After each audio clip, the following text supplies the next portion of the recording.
J. Jayalalithaa என்னும் நான் சட்டப்படி அமைக்கப்பெற்ற இந்திய அரசியலமைப்பின் பால் உண்மையான நம்பிக்கையும்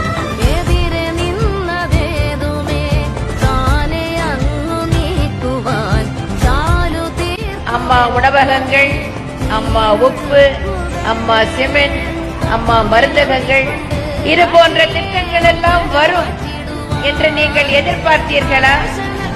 ஒரு தாய்க்கு தான் தன் பிள்ளைகளுக்கு என்ன செய்ய வேண்டும், அதை எப்படி செய்ய வேண்டும், அதை எப்பொழுது செய்ய வேண்டும் என்பது தெரியும்.